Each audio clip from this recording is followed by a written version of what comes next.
It's time for more Cardinals, more Madden 03 Arizona Cardinals franchise.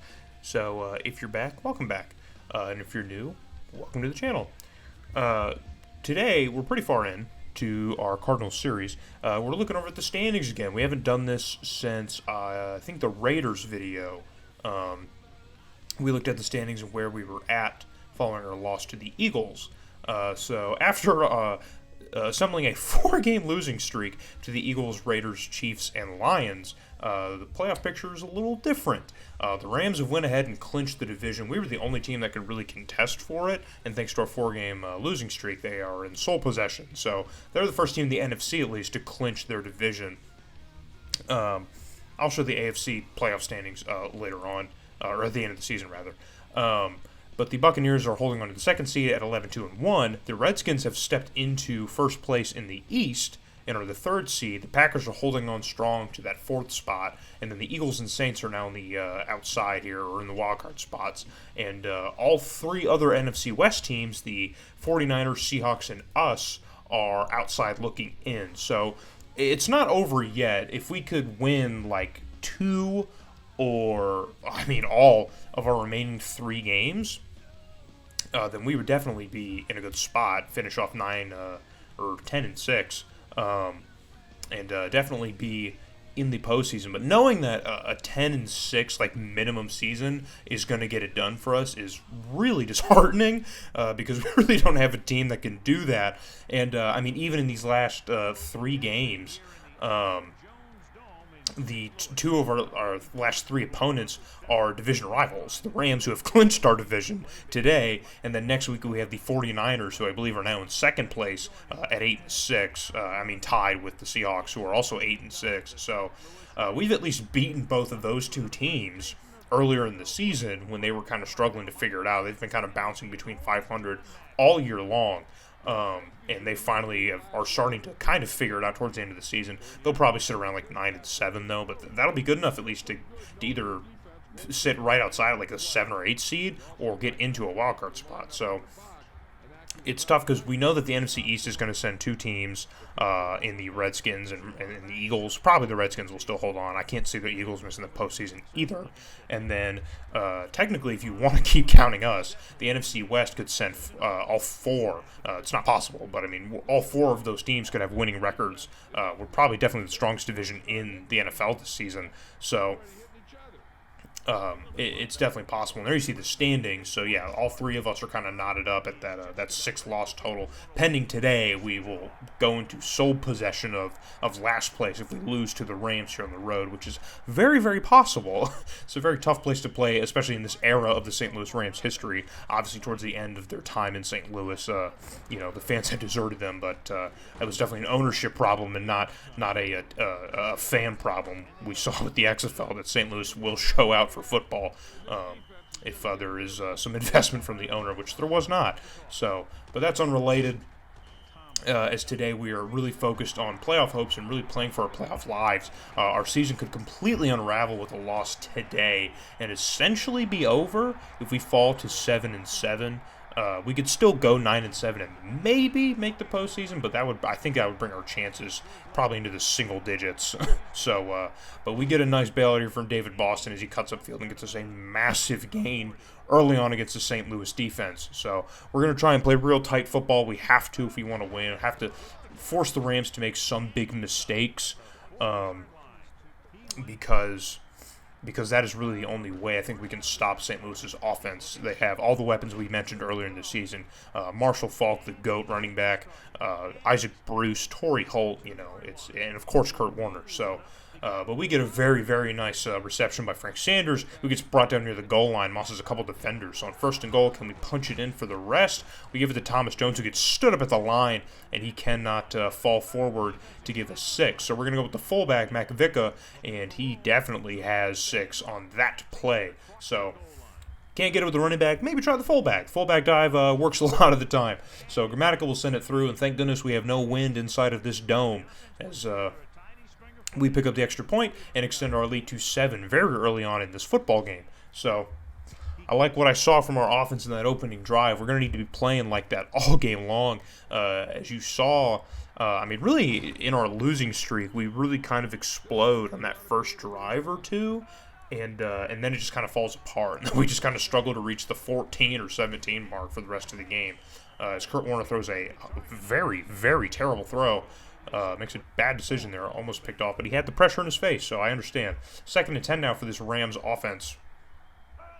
As Kurt Warner's going to pitch this one out to Marshall Faulk, who's got one lead block, who can't get ahead of him, and Kwame Lassiter's cuts off the edge and makes a big open field tackle on Marshall Faulk. So 3rd and 6, can we stop the Rams from moving the ball forward on us? As Kurt Warner takes his time and floats that one out.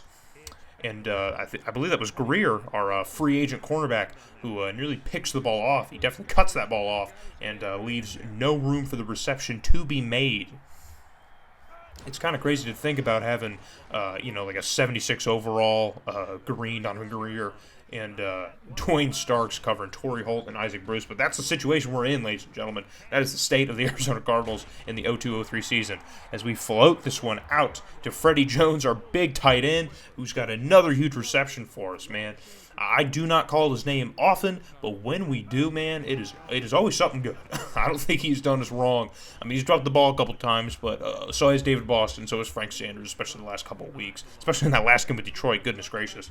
But we have some life here inside the Rams territory now as we get a high snap, and Plummer's going to float this one out to David Boston. Only had one man to catch that over, and he couldn't do it. Looks like Plummer maybe sent that one about a yard or two ahead of Boston. So 3rd and 11, what can we do? Can we keep this drive alive, keep it going? And the pressure gets to Plummer, and we are eating some turf.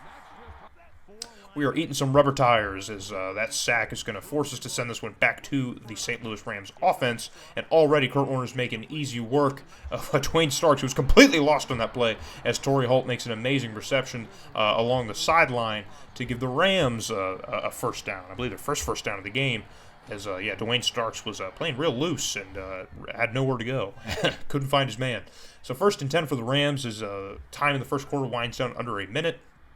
Coming out in the I formation, Kurt Warner's going to drop back, look over his options, roll out a little bit, and float that one back over to Marshall Faulk, who escapes LeVar Fisher, our rookie linebacker, and Kwame Lassiter's going to have to come from behind and wrap him up and make the play. But not before the Rams can get another first down into Cardinal territory. So Kurt Warner's going to go with Marshall Faulk again because it keeps working. But Barrett comes up with a huge tackle along the left side and gobbles up Marshall Faulk in the backfield. Cuts off any potential for that play to go for anything more than a couple inches. And that will bring the first quarter to a close as our early touchdown is the only points to speak of, which is great. I will not complain. Holding the Rams offense to 0 points in a quarter is great. Now remember, we got shut out by them in our first game against them towards the middle of the season. So we've already beat that up. As Kurt Warner comes out of the intermission and lays up an absolute dime to Torrey Holt, heading towards the left side. And the Rams are now right at our 10-yard line. And it's looking like they might threaten now. That 24-0 Rams that showed themselves earlier in the season to us is starting to wake up a little bit here. After taking it easy, they're going to start applying on the gas here as Kurt Warner lines up another one to the Rams tight end Conwell, who makes another reception towards the markers. On 2nd and 1, can they get it? We have got dudes in the backfield, but this is Marshall Faulk we're talking about. Shake off one or two guys, doesn't matter. Even injure a guy, why not? As LeVar Fisher, our rookie linebacker, is injured on that play, and Marshall Faulk gets the first points for the St. Louis Rams offense as they assemble a very, very nice drive, very quick and efficient drive, and this game is now tied at 7. So what can we do to answer back to the Rams? We moved somewhat efficiently, but that second drive, like I was saying, man, it's just after that first points, it's like the game says no more, you're done. As we try to go with the ground game there, you saw LeVar Fisher, our rookie linebacker, is out for the game, so our linebacking core is looking a little bit like a emergency room, looking like an urgent care. So things are a little bit difficult for us in the secondary right now, but we're going to try and hold on here. And put up at least as good of a defensive effort as we can. As right now we're focused on our offensive effort, which is moving a little bit closer to midfield here, as you're going to float that one out to Sanders, and that one was almost intercepted. I thought I could probably float that one over the defender, but I could not. So we're going to throw this one out to Boston across the middle, who makes the catch and cuts upfield, gets just past the logo and into Rams territory. So we are cooking something on this drive. 1st and 10, we're going to go back with the ground game. Got a little bit of room on the outside, try and follow our fullback, and we get a generous tackle animation to get us closer to the first down marker. So 2nd and 1, we're going to go with the fullback again, and we get stood up at the line of scrimmage, and we cannot get what we need. So 3rd and 1, can we give it to Jones? And he does have what we need, as he finds a nice open hole there, and there we have a dangerous scene. David Boston, the MVP of this offense, Pro Bowl candidate, obviously, a Pro Bowl selection. I mean, come on. I think those are out, too. I haven't checked those by this time, but I'll, of course, go over Pro Bowl rosters at the end of the season so you can all see. But he will return soon, so it's nothing too serious. He just has some back spasms, probably from carrying this team all season long. I can't blame him. As Plummer gets gobbled up by the pressure, and he fumbles it to strip sack, and there's no one in front of him, but Thomas Jones is in pursuit. Can he catch up? 10-5, and he makes the shoestring tackle to save the scoop and score. As the Rams defender picked up the sack, there was no one around him. He had all green turf in front of him, but Thomas Jones makes an amazing defensive stop and saves the touchdown. But the Rams have a goal-to-go situation to extend or add to take the lead here late in the first half. Kurt Warner's going to drop back, and the pressure's on, and it gets to him as McKinnon, the linebacker, comes up the middle and makes Kurt Warner eat some turf. And so the Rams are going to try and run a hurry up here as they have a little over a minute and a half. We're going to freeze time here and send out a different formation here. They're not going to catch us lacking on 3rd and goal. We're not going to give up anything here. So in shotgun formation now, in a very long goal-to-go situation, just outside the 10-yard line, Warner's going to drop back, look over his options, and floats one out to the right side, and he finds Dwayne Starks. We haven't called that name in so long. I feel like it's been weeks, but Dwayne Starks comes up huge again. And we get a touchback, so now this ball is moving the other direction, thanks to a great play by Dwayne Starks, and we almost give it right back to the Rams as we float that one out to essentially triple coverage on the right field line. So on 2nd and 10, Jake Plummer's going to drop back, and the pressure's on. It's on. We're rolling out. Can we flip that one to Boston? We somehow find that through a window. We squeeze that one through a pinhole.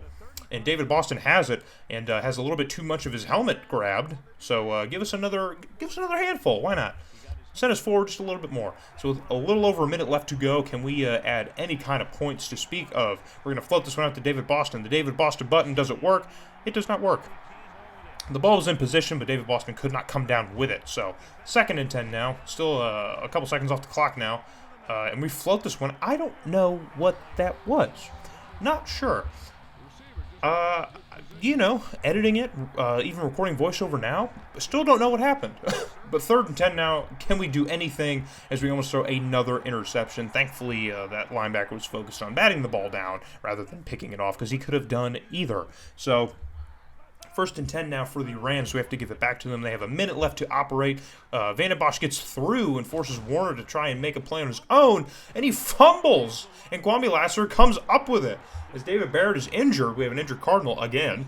A series of events here. Van den Bosch puts some pressure on, and we force Kurt Warner to leave the pocket and try and scramble for it. I don't even know if historically Kurt Warner was that great of a scrambler. But he fumbles on his one attempt. And fumbles it and gives it back to us. So we were moving the other way with a chance to get points again. We get bailed out by another Rams mistake, the second mistake by Kurt Warner himself. So we find Freddie Jones, and also if you notice, David Barrett, our defender here, I forget what position he plays, but he's out for the game. So we have 2 Cardinals now that are out for the game on our defense, 2 starters that are out. So it is a clinic, like I said. It's an urgent care in our secondary. I don't know what's going on. But we find Frank Sanders, who makes a reception and gets us closer now, as we're going to try and line up here and spike the ball and stop time with about 20 seconds left. Maybe we can take a shot at the end zone before we have to throw Grammatica out. So 2nd and 10, what can we do? Can we get into the end zone? We want it. We want it. Do we have it? Can we get it? I had the fullback open. I didn't see him when we were recording, and I tried and float the one out to Boston just out of desperation. That one was almost picked off. See, when you get desperate, that's what happens. But with 8 seconds, I'm getting greedy. Can we do it again? Can we do it? And we floated out, and we have our men open. Freddie Jones had the step, but Plummer tried to make that throw on the run, and it was completely off the mark. So with 4 seconds left, we'll send out Grammatica to try and convert on a field goal, which is something we rarely have done this season. But this time, he is ice, baby, and we get that one straight on through. And as the clock hits triple zeros, we take a 3-point lead over the division winning, the NFC West winners, the St. Louis Rams, in their own home. So after being shut out in our home, thanks to the Rams, we hold the lead over them, surprisingly. So remember, like I said at the beginning of the video, man, we are playing essentially for our playoff lives. We have to win this game. So I think we've been playing pretty tight ball so far. I'd like us to be a little bit more efficient on offense. If we could have got 6 at the end of the first half rather than 3, I would have really appreciated that. But you know, it is what it is. The Rams' mistakes that we have forced have really kept us alive as they find the tight end Comwell, who cuts up field, escapes his one defender, and gets a first down for the Rams. So we got to be real strong here coming out of the second half, or coming out of the first half. And force the Rams to, I guess, make more mistakes if it's even possible. So 1st and 10 for the Rams offense now. They're going to Marshall Faulk, who's got all the blocks he needs on the outside. Tries to make a fancy spin move and throws off Dwayne Starks, but gets stuffed by one of our linebackers there. So 2nd and very short now for the Rams. Can they convert and get what they need as they come out with just a single back? Kurt Warner's going to drop back now. We don't send a lot of pressure, but he finds Comwell on an island, just standing on the logo by himself, and he makes the reception and gets brought down. So the Rams will have another first down, another fresh set of downs to operate, and they are now into our territory, moving closer and closer. Can we tighten up on D here as they give it to Marshall Faulk, who's got a wide open lane in the middle, but it closes very quick as we had guys in pursuit. So 2nd and 7, Kurt Warner's going to line up with no one behind him. He's going to try and send a man in motion here. What can he do? What is up the Rams' sleeve? As he drops back, looks over his options, and he floats that one out. And that one gets batted around, and Sanyika, our linebacker, comes down with it, and he's just got to beat some linemen. They're giving chase, and no one's going to try and make the tackle, and we got a pick 6. We got a pick 6 as Isaac Bruce is injured on that play. But Sanyika, I guess, our linebacker, I think he's our backup for LeVar Fisher, who was injured earlier in this game, comes up with a massive pick 6, man. Probably not going to call his name for the rest of the season, or for the rest of this, for this dynasty, this franchise mode, but he comes up big, man. We cannot forget his contribution against the Rams here in week 14-15 here of this season. So we extend our lead to 10 now in the third quarter, and things are looking pretty great for us. Now, this is the Rams, so we can't count them out at all because, I mean, they have the weapons, obviously. So we're going to still need to play real tight ball on defense if that's possible, as the Rams are already at midfield now following the pick 6. So one touchdown is going to make it 14-17. That's all it takes. So this game is definitely not over. We got to keep playing strong. As Kurt Warner looks over his options, floats it across the middle and finds his man, but McKinnon makes the tackle short of the marker. So Isaac Bruce will return. He just has a bruised shoulder. He will be all right. As the Rams line up for a 2nd and short situation in our territory. Can they get the rest of what they need? Kurt Warner's going to look over his options, float it to the right side, and Torrey Holdis Moss and Dwayne Starks yet again. I mean, I can't be mad at him. I can't be mad. It's Torrey Holt. Come on, you can't get mad at him. But at the same time, I'm hoping we can get more of those picks that we're looking for that we've had this season. Hoping we can get a couple of those. As the Rams have 1st and 10 now, knocking on the red zone here. So coming out in the I-form, what can they do? They're going to go with the ground game again, and Marshall Faulk cuts it up the middle, breaks some tackles. I bet if he went to the outside, he would have been untouched in the end zone. But he decides to go with the middle because he can do that as well. He's got the speed, he's got the strength, he's got the power. Why not, dude? Why not? As Kwame Lassiter makes the touchdown-saving play, he was the last man to beat. So it's goal to go now for the Rams. Can they score here and cut the 10-point deficit down to just 3? As that one is covered well and hits the turf. Greer was all over that one. So 2nd and goal now for the Rams offense. What can they do now to score some points? So you're going to give it to Marshall Faulk again, who's got open space. And maybe if he just ran straight, maybe dove for it, he would have got it. But he spun into McKinnon and met him head on. So it's 3rd and goal. Can we make a goal line stand here? Please, we got to stop the Rams. They're going to send a man in motion, try and throw this off. And we got men in the backfield. And we stop Candidate. I believe it's the backup running back. We stop him. Dwayne Starks makes a huge shoestring tackle to save the touchdown. So they're going to send out their man to kick this one through. And Wilkins does convert on the field goal. So that's gonna cut the lead down to 7. So 17-10 is your score here in St. Louis.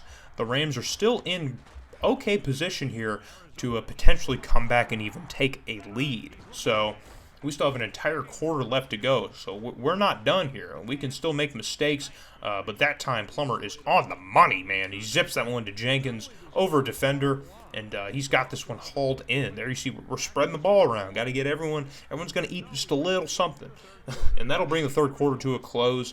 That field goal late and our pick 6 earlier in the quarter are the difference makers in the 3rd quarter. So opening up the 4th quarter now, it is do or die time. Can we hold on to our lead here and upset the division winners in this game here, in their own home?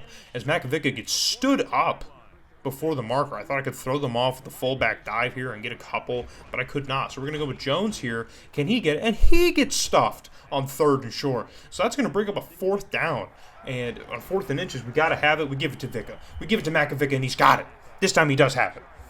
And that was a dangerous call. We are in our own territory. I mean, that was a super dangerous call, but it was an inches situation. I knew if I threw another fullback dive, I could probably get it, and I was correct. So I'm okay with my risky play calling here. I think it paid off for us. So, but we got to do something with it now as we find Boston. After missing him on the last play, we find him this time across the middle, who falls towards the marker. So on 3rd and short, can we get the 1st down? We give it to Jones, and a few Rams bring him down past the marker. So give us another fresh set at 4 to work with. This Plummer's going to drop back, and the pressure's on. We take some time, and that one is batted between Rams defenders, and it is picked off. Man, that was a tight window to squeeze through. Just a dangerous and bad throw to try and make, and we end up paying for it. So the Rams are in prime position right now to potentially add some points. But Kurt Warner, what are you doing, buddy? Oh, what are you doing? As Dwayne Starks picks up his 2nd pick of the game. Completely reads that route from Torrey Holt. He was not fooled. And Kurt Warner makes his 3rd single-handed mistake this game. So we have an opportunity now to put the Rams away if we can add any kind of points. As Thomas Jones gets a beautiful run, makes a nice spin move, throws some defenders out of their shoes. Look at him, man. Where are you going? You're lost. You're dog water. And we pick up a 1st down. So we are operating now here. We are moving something as Jamie Duncan surges through the line of scrimmage to get to Thomas Jones, but he injures himself on that tackle. Good play, but don't hurt yourself. So 2nd and long now for us. What can we do is we drop way too far back to try and let that play develop, and our tackles cannot hold on as the pressure gets to us. We get sandwiched by 2 Rams defenders. So it is 3rd and 27 after the interception as this drive is completely falling apart. And again, the pressure gets in our face, and we barely get rid of it, and now it's heading the other way. We have a pick of our own. Man, look at the turnovers, man. Just, oh my gosh. Protect the football. That could have been game right there if we could have added any kind of points, man. That would have been it. A 2-possession lead would completely do away the Rams with the time that they have left. But now they have it going the other way as Kurt Warner finds his man on the right side, and they have another 1st down. So not only do they have the ball back again, but they are now in Cardinal territory, just barely, as they go after Pearl again. And he's breaking tackles. Who is this man? Is he Torrey Holt? Is he the real Torrey Holt? Because, man, oh, man, breaking tackles now. So the Rams are going to run hurry up as the clock is under 2 minutes. They got to move kind of fast here because they don't just want to score, man. They want the game. They want to win. They don't want overtime. And they float it out to his man. Drops it in an absolute bucket. An amazing pass by Kurt Warner, and that is why he is a Super Bowl quarterback, is for throws like that. So the Rams are still moving the ball here pretty well. They've got 1:20 left. The clock is still ticking. They're running the hurry up. It is a goal-to-go situation here from about the 6 or 7 yard line. What can the Rams do? They're going to drop back. Warren's going to look over his options. There's no one in front of him. He's got the room. He takes way too long, but the pressure doesn't get to him. He finds Isaac Bruce. Oh, man, when you give him 6 years to make a decision, he's going to make a decision, and it was the right one as the Rams add another touchdown to their deficit to now make this a tie ball game with 1 minute left, though. Did they leave too much time on the clock for the Cardinals? We've done some miraculous things here in the closing minutes of the game, most notably the Chiefs game. But what can we do now? So a minute. So we have to be creative with our clock here as we have more than enough time to get the ball into Rams territory. But we got to move efficiently here. No mistakes. As that one falls incomplete to David Boston. It's a 2nd and 10. The pressure is coming to us, and that's how we find Jenkins on the right side, and he does have the reception. So call a timeout, save some time. We got 49 seconds left, and we still have a good bit of the field to move. But we're in good shape so far. So 1st and 10, right around midfield. What can we do now? We're going to float this one out to Sanders on a streak, and he has it in and out of his hands. Oh, that would have put us right there. We could have sent Grammatica out and potentially walked off the St. Louis Rams, the division-winning Rams. And that time, the pressure gets to Plummer, and it is batted away. But thank goodness we get rid of it, because a sack would have been devastating. So 3rd and 10 now with just 40 seconds left to go. We have not moved the ball an inch. We got to go somewhere as the pressure comes to Plummer again. And we throw it into a web of Rams, just a web of Rams players. So it is 4-down territory. Now this is, again, another gutsy call by me. And there you see why it was so gutsy. I just, at this point in the season, because like I said, we're playing for the playoff lives, right? So we got to have it. You could use that as an argument for why you maybe coach a little bit more conservatively. There's still over 30 seconds left. Like, you could just punt it away and try and make the stop and force it to overtime, but I'm still traumatized from the Chiefs game, and I do not trust our secondary, especially with 2 starters now injured in this game. Technically 3 if you want to count Raynoch Thompson, who we had to replace in the last video. I just did not trust our secondary to hold on. So, and this interception was essentially a punt anyway. I mean, the Rams still had to go at least 20 yards to even get in range to kick a walk-off field goal, as they are currently doing, because they have Marshall Faulk, and our run defense cannot stop a Marshall Faulk caliber guy. So on 3rd and inches there, you see that could have saved it, and there's no one in front of him. And he's going to high step into the end zone to just completely disrespect us, as he should. And, I mean, again, I can only bury my face. I can only bury my face as the Rams come from behind and score so much and just send us away and retake their lead. So there's only 10 seconds. I mean, I'm going to try and heave it. Of course I am. There's no Hail Mary in the Cardinals playbook, at least, so all I can do is just throw it up to David Boston, and he does have it, and he brings it down. So we're going to call timeout, but we need a touchdown, so we're going to get one more shot at the end zone. And man, if we could pull off a miraculous 10-second comeback, which shouldn't be a comeback because we've led this entire game. But the Rams, man, they snuck from behind us. All these turnovers, I can't even blame turnovers. But we drop back, and we got Sanders one-on-one. We like the matchup, but it's not where it needs to be. We needed to lead them by maybe a couple more, and it's not there. And the clock hits triple zeros, and we take our 5th straight L. In the second half implosion, I think it's cemented. I think that's what you could call this. From 7-2, 6-2, if you want to count the halfway mark, 6-2 to now 500. We are 7-7. Man, since week 8, we are now, or week 8 or 9, because of our bye week, we are now 1-5. This is just horrendous. That essentially does it, I think, for this season. I mean, we could win a couple games, but, I mean, if the Saints and Eagles and the Redskins, or, I mean, even our own division rivals win one more game, that's essentially it. So I think it has the the eliminated logo in the standings. I don't think I would check it again until the end of the season, because I think I knew by this point that playoffs was getting further and further out of reach. Our chances have to be at 0.0 whatever percent by this point anyhow. And I mean, look at this. Jake Plummer's getting worse with each week, I swear. 0 touchdowns, 3 picks, 12 for 33. Goodness gracious. Oh, man. He is just further cementing why he will not come back in Cardinal red for the next season. I need something else, man. Even the receiving layout here is not that great either. So as much as it felt like we really dominated the Rams for this game, we truly didn't. We got to be honest with ourselves. We didn't, guys. We didn't play that good of a game. So we allowed the Rams to score 17 unanswered and come from behind and just take this from us after Kurt Warner had 3 miserable mistakes on his own. So we can't dwell on it too much here as the season's essentially just completely gone south, completely south, to Mexico south. So we're going to try and salvage whatever we can, which is 2 games left on the schedule. Our last home game with the 49ers. We welcome our division rivals, the 49ers, back to Sun Devil Stadium. So we need everyone who's left to come and cheer us on to try and avoid a losing season.